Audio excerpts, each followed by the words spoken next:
नमस्कार। आज सुनते हैं जयशंकर प्रसाद जी के द्वारा लिखी हुई एक कहानी अनबोला। उसके जाल में सीपियां उलझ गई थी। जगैया से उसने कहा, मैं इसे फैलाती हूं, तू सुलझा दे। जगैया ने कहा, मैं तेरा नौकर हूं। कामैया ने तिनक कर अपने खेलने का छोटा सा जाल और भी बटोर लिया और समुद्र तट के छोटे से होटल के पास की गली से अपनी झोपड़ी की ओर चली गई। जगैया उस अनखाने के सुख लेता गुनगुना कर गाता हुआ अपनी खजूर की टोपी और भी तिरछी करके संध्या के शीतल बालुका को पैरों से उछालने लगा। दूसरे दिन जब समुद्र में स्नान करने के लिए यात्री लोग आ गए थे, सिंदूर पिंड सा सूर्य समुद्र के नील जल में स्नान कर प्राची के आकाश में ऊपर उठ रहा था, तब कामैया अपने पिता के साथ घीवरों के झुंड में खड़ी थी। उसके पिता की नावें समुद्र की लहरों पर उछल रही थी। महाजाल पड़ा था, उसे बहुत से घीवर मिलकर खींच रहे थे। जगैया ने आकर कामैया की पीठ में अंगुली गोद दी। कामैया कुछ खिसक कर दूर जा खड़ी हुई। उसने जगैया की ओर देखा भी नहीं। जगैया को केवल माँ थी। वह कामैया के पिता के यहाँ लगी लिपटी रहती थी, अपना पेट पालती थी। वह बेत की दौरी लिए वहां खड़ी थी। कामैया की मछलियां ले जाकर बाजार में बेचना उसी का काम था।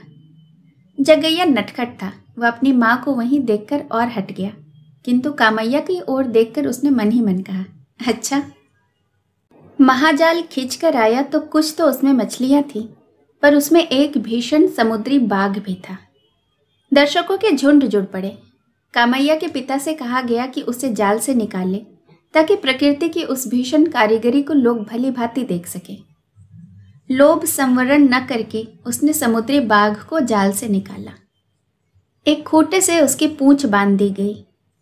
जगैया की माँ अपना काम करने की धुन में जाल में से मछलियां पकड़कर दौरी में रख रही थी। समुद्री बाघ बालू की विस्तृत बेला में एक बार उछला। जगैया की माता का हाथ उसके मुंह में चला गया। कोलाहल मचा, पर बेकार। बेचारे का एक हाथ वह चबा गया। दर्शक लोग चले गए। जगैया अपनी मूर्छित माता को उठाकर झोपड़ी में जब ले चला, तब उसके मन में कामैया के पिता के लिए असीम क्रोध और दर्शकों के लिए घोर प्रतिहिंसा उद्वेलित हो रही थी। कामैया की आंखों से आंसू बह रहे थे, तब भी वह बोली नहीं। कई सप्ताह से महाजाल में मछलियां नहीं के बराबर फंस रही थी।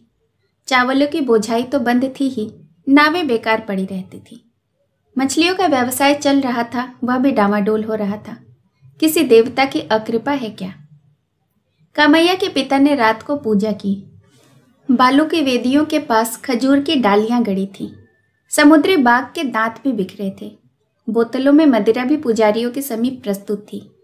रात में समुद्र देवता की पूजा आरंभ हुई।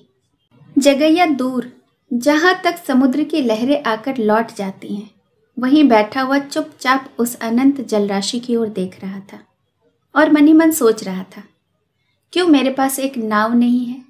मैं कितनी मछलियां पकड़ता। आह, फिर मेरी माता को इतना कष्ट क्यों होता? अरे वह तो मर रही है मेरे लिए इसी अंधकार सा दारिद्र्य छोड़कर।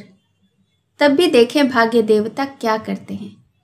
इसी रगैया की मजूरी करने से तो वह मर रही है।